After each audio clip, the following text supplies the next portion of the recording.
नमस्कार, आप देख रहे हैं मीडिया फास्ट न्यूज 214 फरमान चौधरी के साथ। हमारे चैनल की लगातार खबरें देखने के लिए चैनल को लाइक करें, शेयर करें, सब्सक्राइब करें, ज्वाइन करें।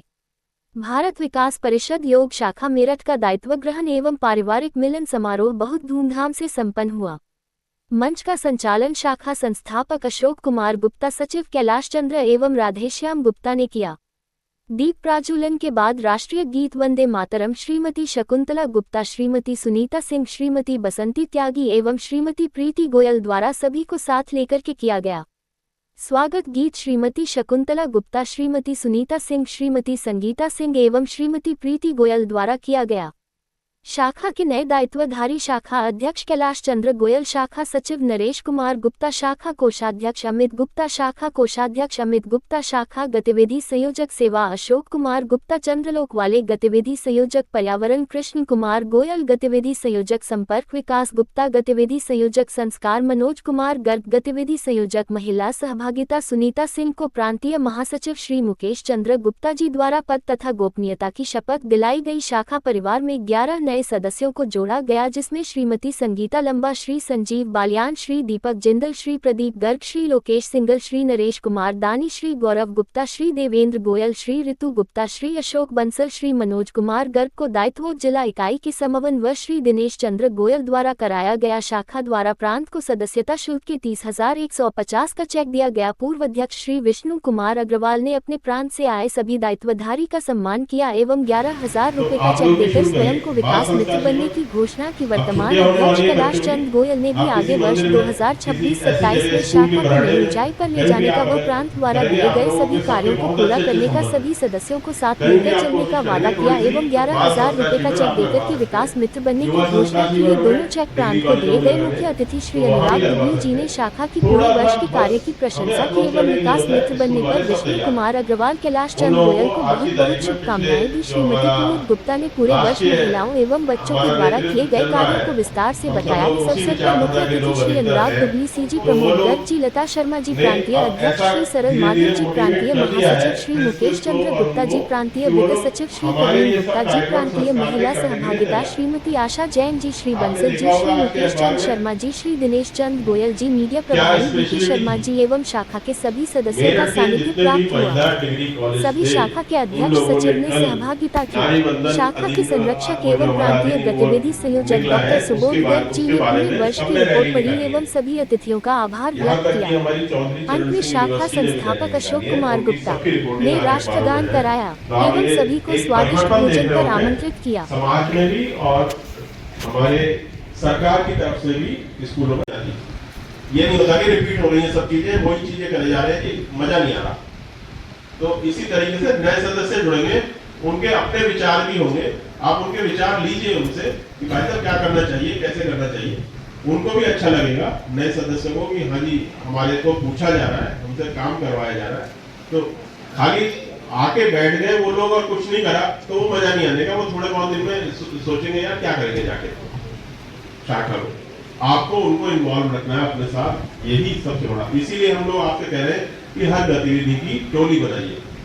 तो ये सब चीजें आपको करनी है। संपर्क का दूसरा सबसे बड़ा हम लोग जो कार्य करते हैं, आपकी शाखा करती है, संस्कृति सप्ताह का। ये हमारा बहुत अच्छा संपर्क का कार्यक्रम है। गुरु तेग बहादुर जयंती और महापुरुषों की जयंती हमें मनानी चाहिए। ये बहुत अच्छा संपर्क का साधन होता है। महिला सशक्तिकरण पे हमें काम करना है, नशा मुक्ति पे हमें काम करना है। ये सब संपर्क के कार्य हैं जो आपको करने चाहिए। उसके अलावा महिला सहभागिता में भाभी जी ने बहुत सारी बातें आपको बताई है और कहा है, तो वो समय दोबारा रिपीट नहीं करता हूँ। उसके अलावा एक ज्वलंत मुद्दा आजकल हमारा है, वो है पर्यावरण का। पहले हम लोग जब छोटे थे हम लोग ये कहते थे मेट्रोपॉलिटन्स में ही पॉल्यूशन होता है और कहीं नहीं होता। आज की तारीख में ये मेरठ, मुजफ्फरनगर, यहाँ तक कि सहारनपुर, देहरादून तक पहुंच गया, जो बिल्कुल तराई के इलाके पहाड़ के नीचे पॉल्यूशन। भाई सब सोचना पड़ेगा, करना पड़ेगा। नहीं करेंगे तो काम नहीं चलेगा। हमें अपनी आने वाली पीढ़ी के लिए कुछ न कुछ करना पड़ेगा। खाली पेड़ लगाने से काम नहीं चलेगा। अब बहुत तरीके के पॉल्यूशन बढ़ते चले जा रहे हैं। आज की तारीख में आपके और हमारे शरीर के अंदर माइक्रो प्लास्टिक्स हर आदमी के शरीर के अंदर है। क्यों है कि हम लोग प्लास्टिक का बहुत इस्तेमाल कर रहे हैं, उसको हमें दूर करना है। हमारे पत्तल दौरे और बहुत सारी चीजें हैं जो हम प्लास्टिक के इस्तेमाल कर रहे हैं। प्लास्टिक में गर्म चीज आप जो भी रख रहे हैं, चाहे घर में भी कर रहे हैं, तो भी वो आपको माइक्रो प्लास्टिक्स आपके शरीर में खाने के साथ जा रहा है और वो हमें नुकसान दे रहा है हमारे पास, क्योंकि छूटा जा रहा है, अभी हमें पता नहीं चल रहा है। इसका एक उदाहरण है गाय। गाय जब कूड़ा खाती है तो उसमें प्लास्टिक खा जाती है। आप सब लोग गाय से बहुत जुड़े हुए हैं, सभी लोग जुड़े हुए हैं, तो आपको सबको पता होगा कि जब कभी एक करीब साल भर में 2 साल में कई बार गाय का पेट फूल जाता है और गाय ना तो खा पाती है, ना दूध दे पाती है, ना कुछ कर पाती है, और अगर उसका इलाज नहीं करा जाए तो वो मर जाएगी। तो उसका इलाज क्या है? उसके पेट में चीरा लगाया जाता है और उसके पेट से प्लास्टिक निकाली जाती है, वो थैलियां।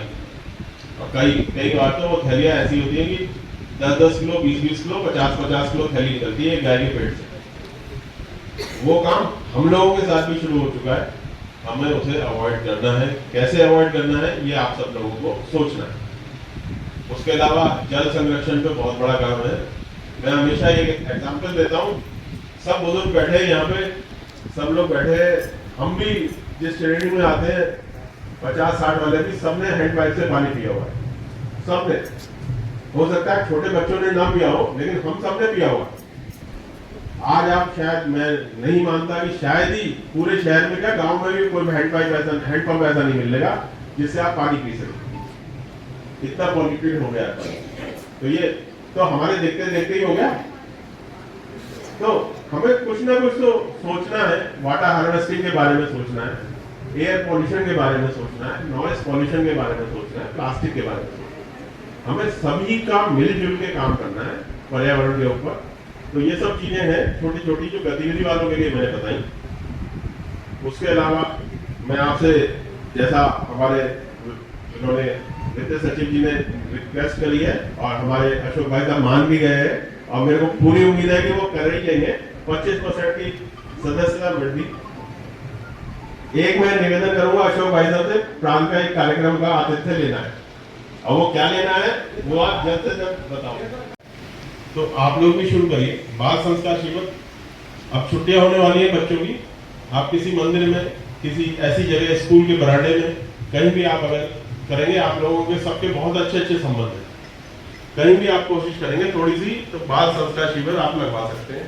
युवा संस्कार शिविर हमें डिग्री कॉलेजों में लगाने, तो वहां भी लगवा सकते हैं। थोड़ा सा बस हमें अप्रोच करने की जरूरत है। स्कूल वाले सब तैयार हैं। उन लोगों को आज की तारीख में, पिछले जो हमारा राष्ट्रीय हमारा नेतृत्व चल रहा है, हम सब लोग उसी विचारधारा के लोग अधिकतर हैं, तो वो लोग ने अब ऐसा धीरे धीरे मोटिवेट कर दिया है प्रिंसिपल्स को और उनको, कि वो लोग हमारे ये सब कार्यक्रम संस्कार के करने के लिए तैयार है। आपने देखा होगा आज के अखबार में क्या स्पेशलिटी थी। मेरठ के जितने भी महिला डिग्री कॉलेज थे, उन लोगों ने कल नारी बंधन अधिनियम, वो जो हमारा अधिनियम वो निकला है, उसके बारे में सबने रैली निकाली है। यहाँ तक कि हमारी चौधरी चरण सिंह यूनिवर्सिटी ने भी रैली निकाली है। उनकी सबकी रिपोर्टिंग आज अखबारों में है।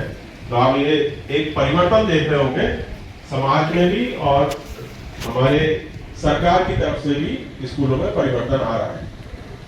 इस सब चीजों को हम लोगों को भी फायदा उठाना चाहिए। हम लोग भी अगर अप्रोच करेंगे तो हमारे साथ सब लोग होंगे। एक सेवा का कार्य है। भारत विकास परिषद हमेशा सेवा के लिए जानी जाती है। इसका आप में से किसी को पता है सबसे पहला प्रोजेक्ट क्या था? देखिए, सेवा के गतिविधि संयोजक बने हैं, उन्हें भारत विकास परिषद में सबसे पहला प्रोजेक्ट क्या था सेवा का? विकलांग सहायता शिविर। भाई साहब ने अभी, मुकेश जी ने आप लोगों को बताया कि 1963 में हम लोग भारत विकास परिषद का हमारा वो हुआ था उद्भव। तो उसमें क्या था, हम लोगों ने ये देखा कि जो 1962 में लड़ाई हुई थी चाइना के साथ, उसमें हमारे बहुत सारे सैनिक भाई विकलांग हो गए थे। तो जो हमारे सूर्य प्रकाश जी डॉक्टर